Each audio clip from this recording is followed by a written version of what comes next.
Okay, now we need to write the part that the enemy is really getting hit and their life reduces.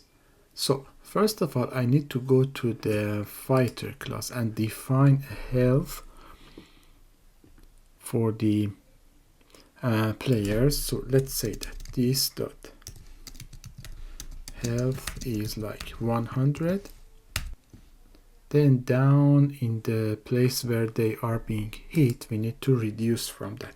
So we say that this dot health minus equals like maybe 20, okay, right?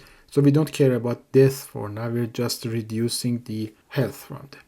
Then we need to show that that the enemy has been hit and their health has been reduced.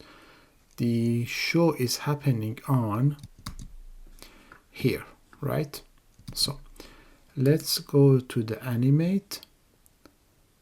Here where we hit the enemy, we need to take the enemy div and then set it width. Or if I go here and you see this, so this is the one that we need to reduce its width.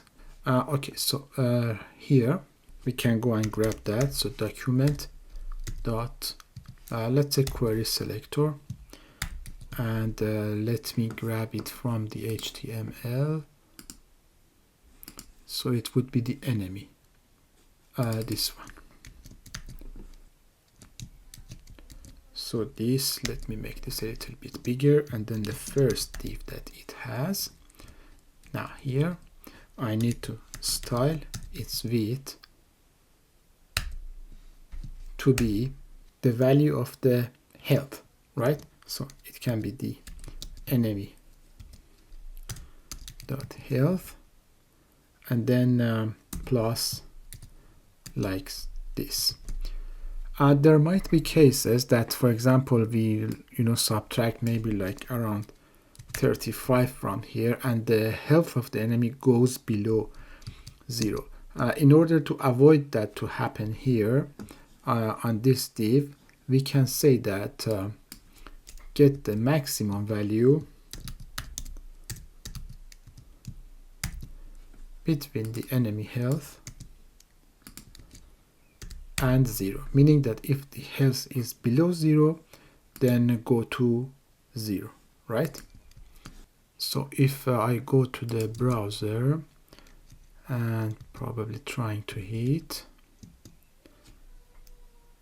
so this works, but we haven't written anything for the enemy, and this is working, but it goes to 0, but the enemy is still alive.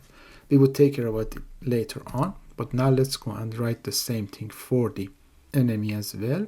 So this one for the enemy here, and this is going to be like the player, and this is the player health. Then let's go and see if now it's working on both of them. Great. Okay. But the other thing is that the hit still is working from here. So although we are miles apart from each other, whenever I attack, the enemy gets hit. Let's fix that one as well. Suppose that this is our box, right? The enemy is right around here. Now, looking at this box, if it's X position, meaning that this point, plus its width, which will be ending here. So if this value is greater than this value, the X of this box, then they are colliding. Okay, it looks like they are colliding, but it might be the case that,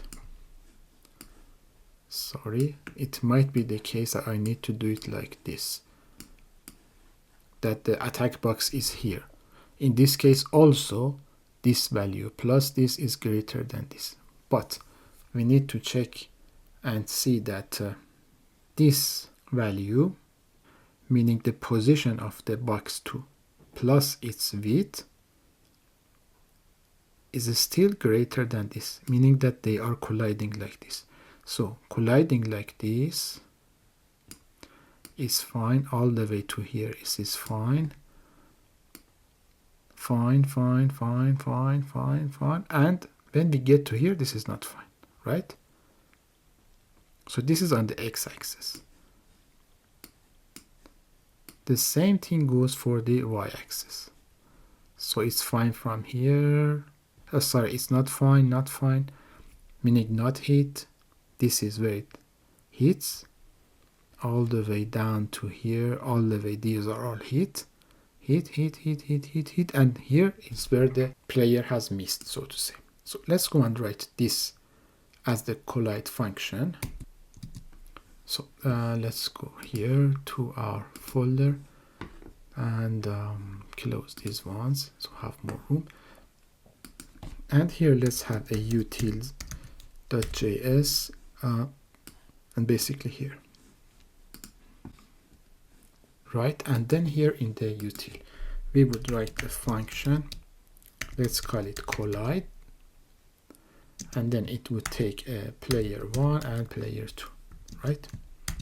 Now, as we said, we need to check like 4 things. First, if the player 1 dot attack box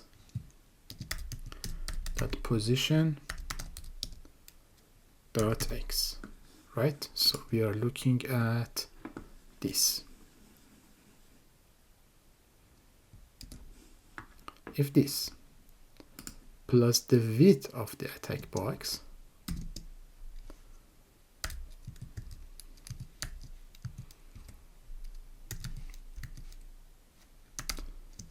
if these are greater than or equal to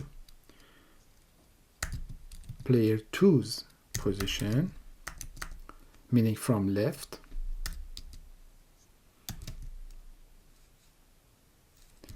and we need to have a few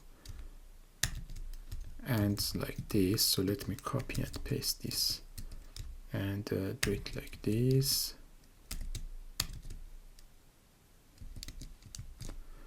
Okay, so let me make this a little bit bigger so we can see. To move these all to here. And for the second one, if the player 2 dot position dot x plus the player 2 dot width this time,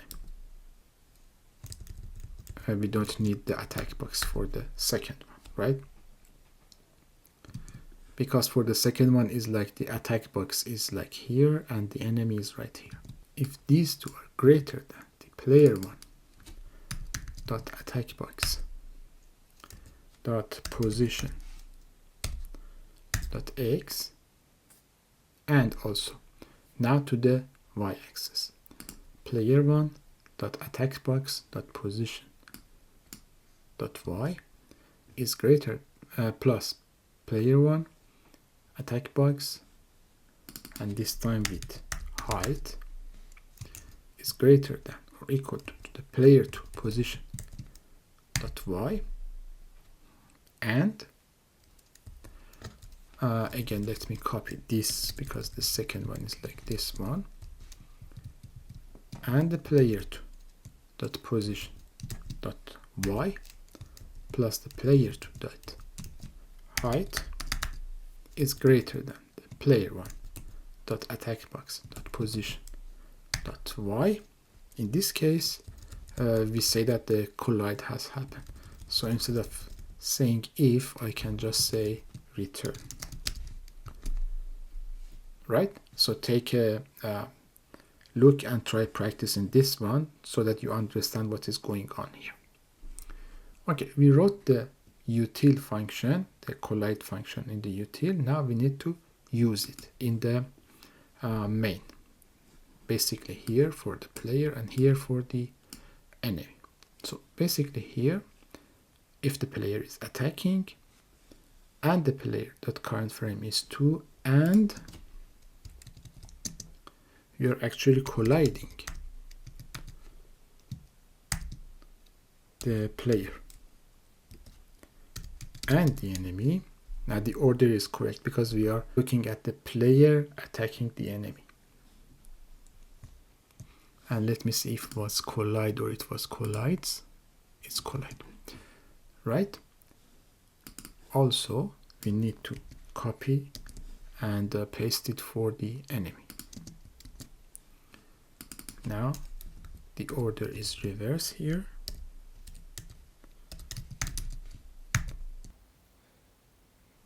Okay, so this is fine. Let me go and check. I didn't include the file in the HTML, so I would get an error. So let's first have that one before everything is loaded. Like the util, and do it like this, and then go back. So if I hit here, nothing happens. If I get closer and hit, the enemy is hit. Great. Great. Now it hits. Fantastic. The same is for the enemy. And we could get rid of the green boxes and this red box as well. So let me go here, wherever we draw basically the field rect. Yeah, this one. I don't need this part anymore. And probably on the fighter with somewhere say field rect as well. Yes, this is for the attacking. So I can remove this part altogether as well. And now we have a game that we can play. But when we get to 0, we still attack each other. We will fix these in the next